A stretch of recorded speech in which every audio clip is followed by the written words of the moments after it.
Hi everyone. Europa, my publisher, has asked some of its authors to recommend some books while we're all staying home and staying safe and healthy. And I have a couple of recommendations for you. And a couple of them are Europa titles, which I love and I'm excited to share with you. So the first one is a book I discovered a couple of years ago when I first was published by Europa. And it is Richard Beard's Lazarus is Dead. I'm sorry if it's coming out backwards on your screen. But it is, first of all, it's got the coolest, simple, very Europa cover. I adore it. But it tells the story of Lazarus from the New Testament. And it really humanizes these characters, right? Which can feel so distant and ancient.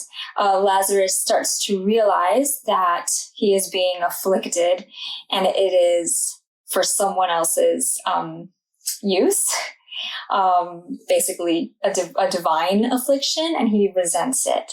And what I love about this book is its really unique approach to the story.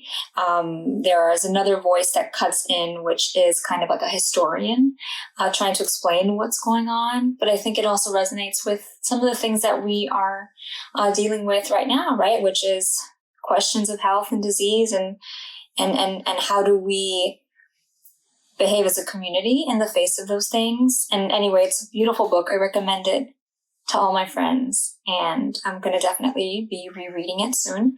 So that's my first Europa title, Lazarus is Dead, Richard Beard. The next book I want to share with you is not a Europa book, but it is a book that I adore and an author I adore. This is Melanie Benjamin.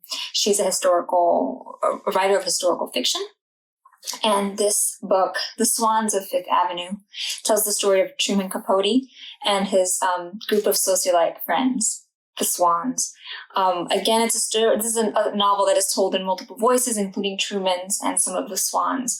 And so you get his triumphs and the catastrophes in his life told from all of these perspectives. Melanie Benjamin is a terrific writer of historical fiction.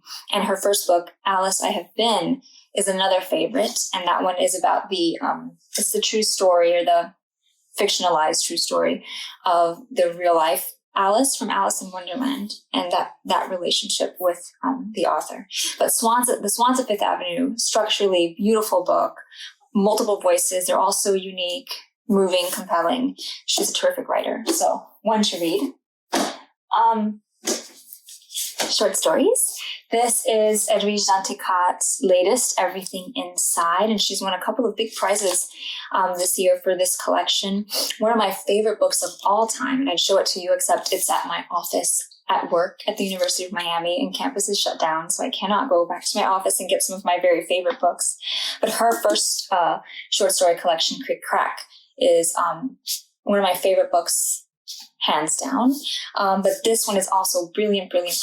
And my favorite story here is one called No Inspection. Without an Inspection. And I'll just read the first line. It took Arnold 6.5 seconds to fall 500 feet. And then over the course of the story, this man is falling and then falls. But the story takes place throughout this very kind of slowed down timeline, and it is beautiful and rich, just like all of her work. And Edwige is such a gifted writer, and I'm lucky to call her a friend, and she lives here in Miami, and we are, as readers, so fortunate to have her working today. So Edwige Danticat's Everything Inside, definitely. Two more.